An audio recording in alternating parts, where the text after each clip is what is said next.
What's up, book nerds, and welcome back to my channel. I am back in my childhood room, as you can probably all see. So that means we are here for another book talk. I'm done with all the New York City vlogs because I'm no longer in New York City, back in Wisconsin. Today, I'm going to talk about the craziest book I have read in a very long time, if not ever. It made me fully disgusted, more than I can count, to be honest. I wanted to throw up while reading this book, but I also couldn't put it down. I read it in one day. If you haven't guessed already, we're here to talk about Verity by Colleen Hoover. I just saw Haley's comment, she waved. Side note, there are about to be a lot of spoilers ahead. I'm basically going to give the entire story recap from start to end. Okay, so this book starts out with the main character whose name is Lowen, and she is an author, but she's not really well known. She doesn't like to do press tours, likes to keep her name very private, her picture very private. It starts with her walking to a publishing house to meet her agent, who she used to have a past relationship, sort of just hookup thing with. But she's going to meet him at this publishing house because they potentially have an offer for her, and she's kind of going broke. Also, her mom just died, so she's kind of alone now and she needs money, all the things. So she's on the way there. It just so happens that a man, I believe, falls into the street and gets run over by a car, and his brain goes splat all over Lowen. Really random start, but I guess it kind of sets up how this whole book is. And then she meets this random stranger on the street, and he basically pulls her aside and takes her into a coffee shop restroom, and he takes off his shirt, gives it to her as she's like cleaning herself, cleaning the blood off of her. His name is Jeremy, and it just so happens that they meet again later. But in the bathroom, it's very cute. Basically, they just talk about like the horror that they just saw, as well as past traumas in their life. That's when she reveals that her mother, who she had been taking care of for years, had just died, and he reveals that he pulled out his daughter from a lake after she had drowned. So that's what you get with them. Flash forward, she goes to this meeting wearing this oversized man's shirt. Jeremy is actually in the elevator with her up to this publishing house, and they start talking again. And it turns out he's going to the exact same meeting as her. So then she gets there, meets her agent, they go to this meeting, and it's basically an offer from a different author who needs a ghostwriter. Her name is Verity, hence the title of this book. And she recently got into a car crash, and she needs someone who is similar in writing styles, as in mystery thriller, to finish her series. She has written 6 books in the series so far, and there are 3 more on her contract, so her publishing house is looking for an author. Jeremy, who happens to be Verity's husband, gave them Lowen's name. Right away, Lowen is like, yeah, thanks for the offer. I know who Verity is because she's very well known. Her books are like bestsellers, all the rage. But she's basically like, no, like, I don't want to do press. I don't want my name out there. And then Jeremy asks for everyone to leave and is left with Lowen, and they basically just like need to be sitting alone after the events of the morning. And Jeremy basically says, A, they're lowballing you, ask for more money, and B, tell them you'll do it without press and by a pen name, and they'll make the deal. Lowen then agrees to do it, and part of this agreement is her going to the Crawford's house, Verity and Jeremy's house, to go through all of her notes in her office to get like a good start, a good idea of what the next 3 books in the series is going to be about. From there, she discovers that Jeremy's not only 1 daughter died, but 2. I said earlier that Jeremy in the bathroom after the beginning of the story, when a random stranger got their head ran over, that Jeremy said that he pulled his daughter out of a lake after she drowned. Well, on the internet, it actually turns out that he had 2 daughters, and they were twins, and one of them died from a allergic reaction to peanuts. And then 5 months later, the other one died from drowning. And then a few months later, the mother, Verity, got into a car crash. So the peanut allergy sister who died, his name was Chasten, and the other girl's name who drowned's name was Harper. And then they also have a third child named Crew, and he's alive. Thank goodness. Lowen gets to the house, discovers that Verity is actually sort of in a vegetable state. All of her senses and emotions and brain kind of went back to a toddler stage, so she can like look at people, but it's kind of like looking through them, and she doesn't speak back, and she just lays, like she can't move her body either. That is her state now, and it's unrecoverable from. So that's what she finds out first, and then she goes into her note room, her office, I guess, not her note room, and starts going through all of the things. Quickly discovers a manuscript that is her autobiography. Verity had written before she got in the car crash, like her whole life story from Jeremy onward, and of course, Lowen starts to read it because she's curious. The autobiography starts with Verity meeting Jeremy at this like bar club sort of scene, and it's kind of written about how Verity was like wearing a fuckable dress. It was like a fuckable red dress. And she basically seduces Jeremy, and they leave the bar club together. It was actually kind of, in my opinion, cute because she was like drinking a lot, and Jeremy noticed, and then Jeremy went up to her and told the bartender like, don't give her any more drinks, and she gets like all independent woman, like, you can't tell me what to do, that sort of thing. And then he's like, well, if you're that drunk, I won't be comfortable asking you to go home with me in a few hours, but if you're sober, I'd have no problem, so like, it's up to you. So then she starts drinking water. Of course. They leave together, and Jeremy opens a limo door, and they get in there and they start talking and kind of, you know, get into it a little bit. But then they get interrupted because it turns out that this limo was not Jeremy's. He's not rich. They're both kind of poor. Then they have to run away. And then basically they're inseparable. For days on end, they called in sick and basically just had sex. So that's exciting. She talks a lot about how much she fell in love with him right away and how the sex was really good, and it's kind of entertaining. In between this, these are like the first few chapters, Lowen in real life starts to get to know Jeremy as well, and also Crew, the little son, and also kind of discovers a little bit more about the house and like what happened there. Then it goes on to when Verity wrote her first book.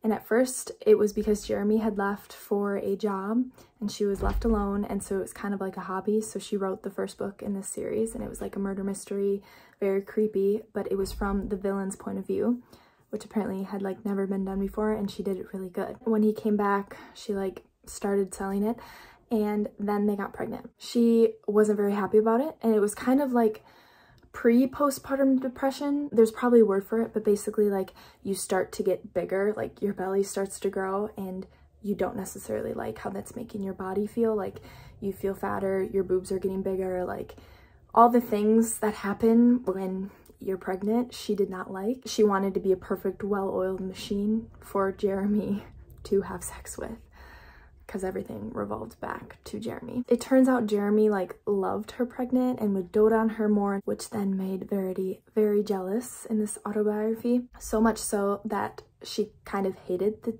baby inside of her. Flash forward a little bit in this autobiography. Turns out she's having twins, twin girls. So not just one baby, but two.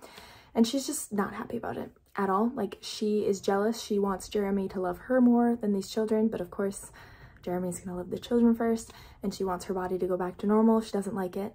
So she takes a hanger and tries to abort them. At this point, I'm not entirely thrilled because it was very graphic and it made me very sad, and it almost made me want to puke. Not like, we don't have to get into abortion, that's not why. It was just because like the graphic literal hanger of it, like going in there as you're, I think she was like 6 or 7, maybe even more months pregnant, like, and bleeding, and like, it was a lot. So that was a lot for me. Nothing worked. She also tried to drink, do a bunch of things that she wasn't supposed to do to have a miscarriage, and none of them worked. So she ended up having the children. One of them had a scar on its face because maybe in the womb the twins might have scratched each other, but it was actually from the attempted abortion with the hanger. Lowen and Jeremy continue to have like little side conversations. There's definitely a little flirting going on.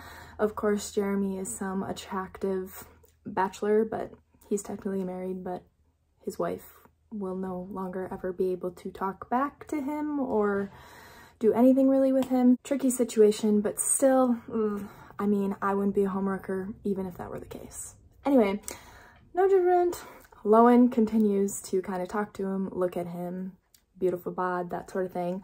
But as she's doing this and as she continues to read this autobiography, she starts to notice that Verity like is looking at her, or Verity, when she leaves the room and comes back, her body is different and no one is around.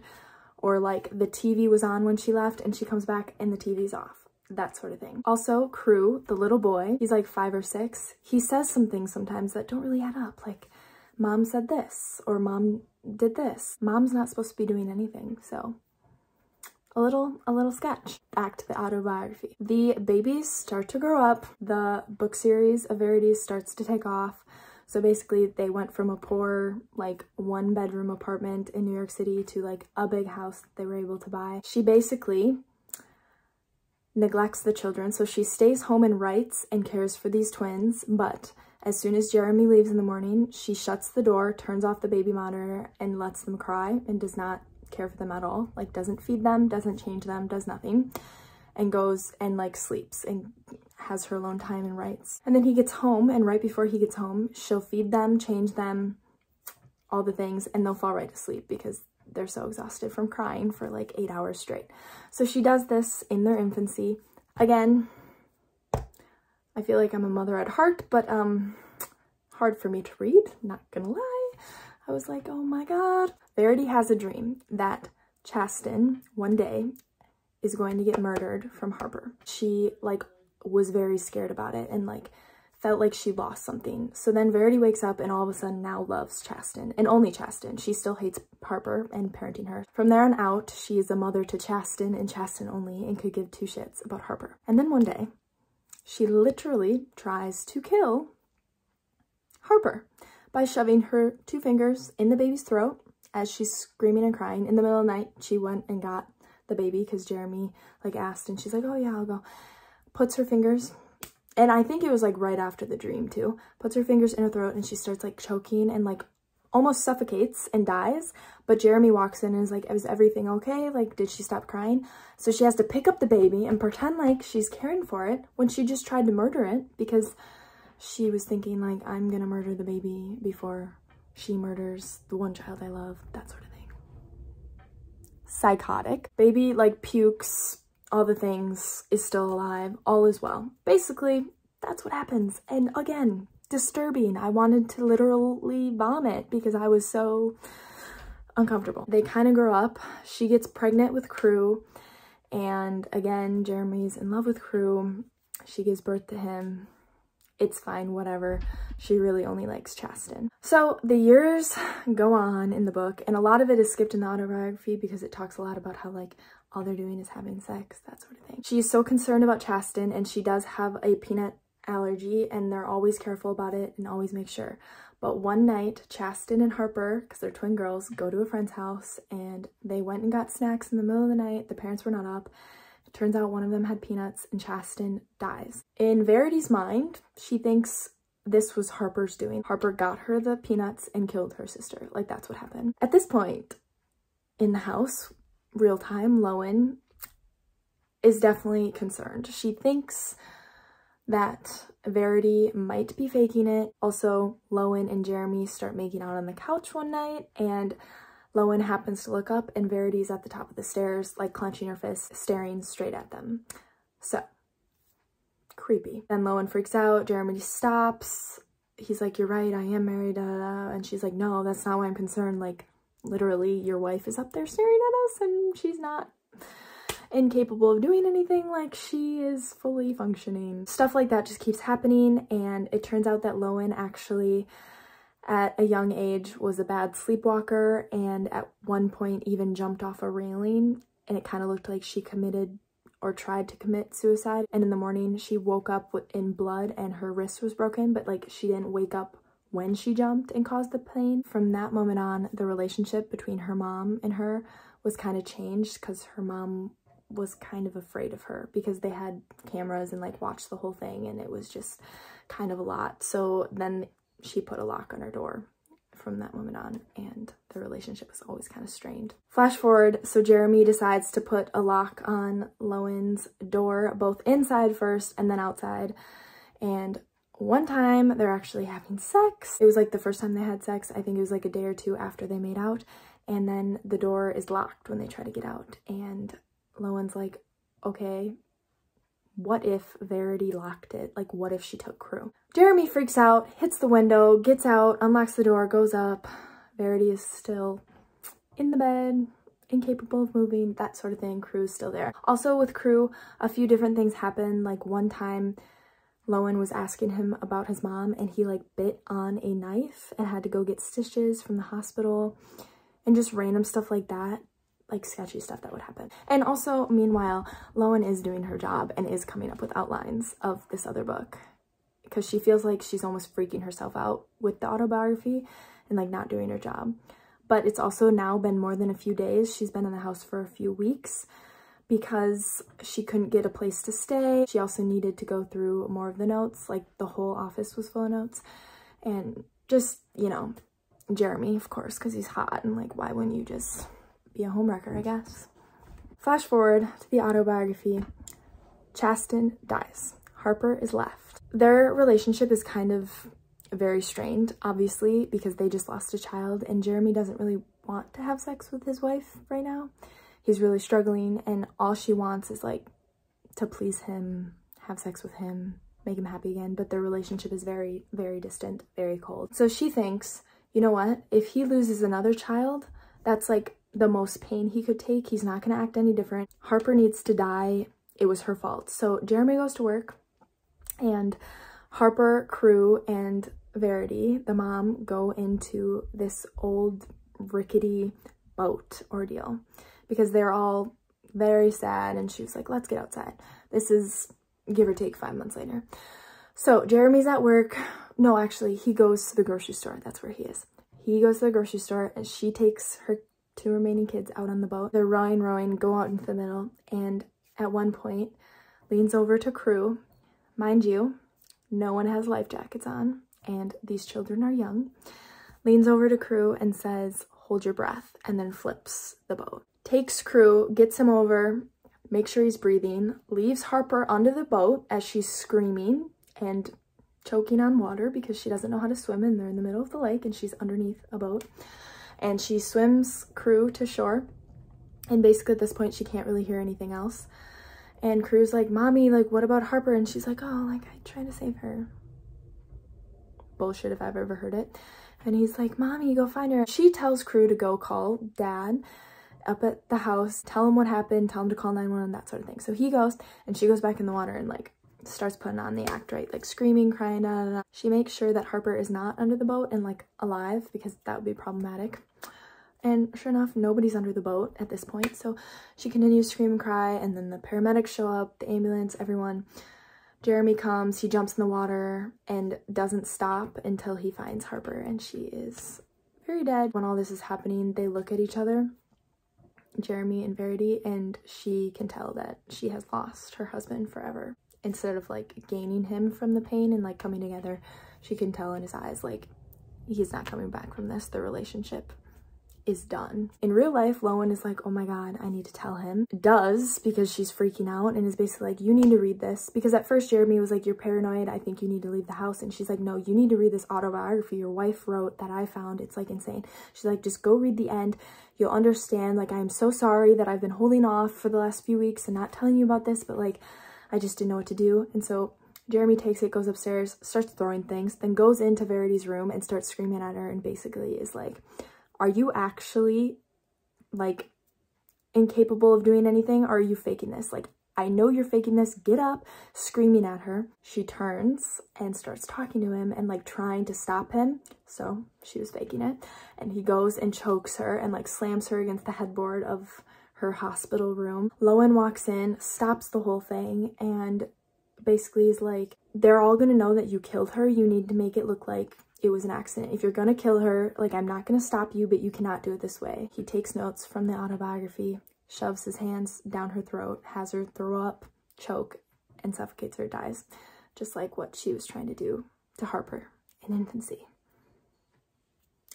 Karma is a bitch. It's not funny. Murder's not funny, but like, karma is kind of a bitch. Lowen finds out that Jeremy actually knew about the autobiography. That's how the car accident happened. Jeremy put her into the car, kind of gagged her, and then slammed it into a tree. Also, this was another thing from the book that she wanted to do to Harper and had talked about doing but never did. Or she was talking about herself maybe and like ramming right into a tree. So that's what Jeremy does to Verity, and then instead of killing her, she wakes up in this vegetable state, which really was her survival mechanism so that he wouldn't try to kill her again. Flash forward a little bit. A few weeks after she died, Verity died, it went public, and Lowen is still on the contract. She's still going to finish the 3 books. Her and Jeremy get back together and they kind of start a life together. She's actually pregnant, and it's like 8 months pregnant, like she's big. And they're going back to the house one more time to kind of clean up the things because they moved out of it, of course, after all that trauma. Crew runs down and gives Lowen some pictures and is like, these are the pictures I drew for mommy, and she kept them in her room under the floorboard. Lowen's like, oh, I wonder where that went, because at one time there was a knife, at one time there was this, and like then they just disappeared. I wonder if that is where it is in the floorboard. So she goes up, looks in the floorboard, and there is a letter from Verity to Jeremy. Verity discloses this whole autobiography was something her agent told her to do. It was an author exercise, basically writing through the villain's point of view so that people would better resonate and believe her stories in real life. None of this autobiography was true. It was all just an author exercise as well as a coping mechanism for losing these children. All fake. What? Lowen rips the letter to shreds, eats all the pieces with Jeremy's name on it apparently, and then flushes the rest down the toilet. Jeremy walks in right after this is happening. Again, Lowen is very pregnant, and then they leave the house, and Lowen decides never to tell Jeremy that he just killed his innocent wife, who never killed his children, that all of that was just coincidence and their life is just kind of shit, but it wasn't Verity. A lot of people are unhappy with that ending, as I've heard. A coworker of mine gave me this book, and another one of our coworkers had read it right before me, and so all 3 of us talked about it right after I got done reading it, and they think that Verity was just insane, like crazy, a psychopath, a murderer, all the things, and just wrote that letter to be like even more psychopathic. But like, did she do it? I don't know. I kind of feel like she didn't, to be honest, and I feel like they just killed an innocent person. But I have no idea. It was just so good. There were so many twists and turns. I was like, oh my god. I think this one beats any other book I've read by Colleen Hoover by far. I haven't read that many, but I have read a few, and I loved this one the most. Let me know what you think. I want to know if you've read this book, or after hearing my talk, if you think she's psychotic or if you think she was telling the truth and she never did any of it, and that the real murderers are Jeremy and technically Lowen for assisting the murder. Please like, comment, and subscribe. Have a great day, week, life, etc. Okay, bye. I need to go eat dinner. I'm starving.